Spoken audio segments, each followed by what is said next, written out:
భారతీయ కిసాన్ సంఘ్ ఈ రోజు రైతుల పొలాల నాయకులందరూ రైతుల పొలాల దగ్గర రావడం జరిగింది. ఇది బక్రీచెప్పాల పరిధిలోని దమ్మన్నగూడెం అనే గ్రామం దగ్గర ఉన్నాం. మేము ఇప్పుడు రైతులు పూర్తి ఆవేదనలో ఉన్నారండి. ప్రభుత్వం ఇప్పటికైనా స్పందించి రైతులకు బక్రీచెప్పాల, దమ్మన్నగూడెం, మన బందారం, అంకిరెడ్డిపల్లి వీళ్ళకి ఎక్కడ కాలువలు లేవు. మర్పడగ వరకు రాగానే కాలువను ఆపిర్రు. బడా పారిశ్రామికవేత్తలు జాగాలు ఉన్నాయని చెప్పి అక్కడ రైతులు అనగానే జాగాలు తీసుకుంటారు. పారిశ్రామికవేత్తలు జాగాల కాడి రాగానే సంబంధిత అధికారులు దాన్ని మేమేం చేయలేమండి, మాకు పైనుంచి ఫోన్లు వస్తున్నాయని సమాధానం ఇస్తారు.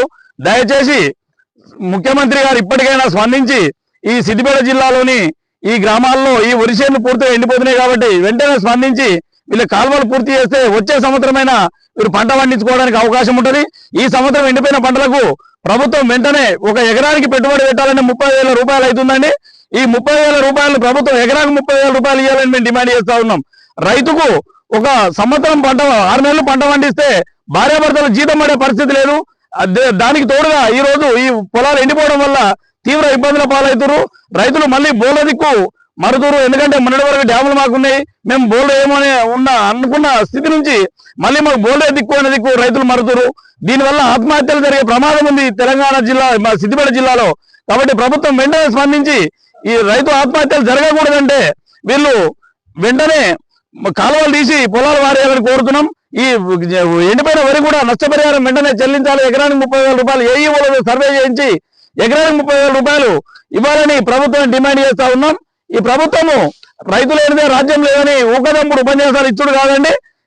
క్షేత్రస్థాయిలో ఏఈఓలతో సర్వే చేయించి ఏ రైతు పొలం అయితే ఎండిపోతుందో ఆ రైతుకు ఎకరానికి 30,000 రూపాయలు ఇవ్వాలని డిమాండ్ చేస్తాం. ఆ 30,000 ఓన్లీ లాగోడికి పెట్టుబడికే పోతాయి, రైతుకు జీతం పడే పరిస్థితి లేదు. కాబట్టి రైతు దీన్ని వదులుకోలేడు. ఎందుకంటే రైతు తెల్లారితే ఉండేది పొలంలోనే. మనం రైతును రక్షించుకోవాలంటే ఈ రోజు గోడలు కట్టేసే పరిస్థితి ఏర్పడుతుందండి పొలంలో. అంటే రైతులు మనం రక్షించుకోకపోతే వ్యవసాయం అనేది దండగానే స్థితికి వస్తారు మన రైతులు. వారంతా కూడా వేరే వృత్తుల దిక్కు మరలే ప్రమాదం ఉంది. దయచేసి ప్రభుత్వం వెంటనే స్పందించి ఈ రైతులను ఆదుకొని వీళ్ళ కాలువల ద్వారా నీళ్ళు ఇవ్వాలని భారతీయ కిసాన్ సంఘ్ తరఫున డిమాండ్ చేస్తా ఉన్నాం. ఒకవేళ మీరు ఇవ్వకపోతే మేము ప్రభుత్వాన్ని కలెక్టర్ ద్వారా రాష్ట్ర ముఖ్యమంత్రి కూడా లెటర్ పెడదామని ఆలోచన చేస్తున్నాము. రాష్ట్ర ముఖ్యమంత్రి గారు అవసరమని కూడా మీరు పర్యటన చేయండి. సిద్దిపేట జిల్లాలో 6 ప్రాజెక్టులు మా జిల్లాలో కట్టారు. మా జిల్లాకు నీళ్ళు ఇవ్వకుండా మీరు పక్క జిల్లాకు నీళ్ళు ఇవ్వడం ఇది ఎంతవరకు సమంజసమో ఒక్కసారి ఆలోచించండి. ఇప్పుడు మల్లన్న సాగర్ నుంచి హైదరాబాద్ నీళ్లు తీసుకుపోవడం అంటారు. మీరు ఎక్కడికైనా తీసుకపోండి, మా పంటలు పండించిన తర్వాత మీరు హైదరాబాద్కి కొంటవర్రి, ఏ పట్టణానికైనా కొంటవారు, మేము వద్దంటలేము. మా పంటలకు ఫస్ట్ నీళ్ళు ఇచ్చిన తర్వాతనే మీరు హైదరాబాద్ కు తాగునీరుకు తీసుకెళ్ళండి. అప్పటి వరకు మేము ఈ ఉద్యమం ఆపేది లేదు. సిద్దిపేట జిల్లాలో ఉన్న ప్రతి గ్రామానికి మీరు కాలువలు ఇచ్చే వరకు మేము పోరాటం చేస్తూనే ఉంటాం. అవసరం అనుకుంటే కలెక్టరేట్ ముట్టడికి కూడా మేము సిద్ధంగా ఉన్నామని ప్రభుత్వం తెలియజేస్తా ఉన్నాం.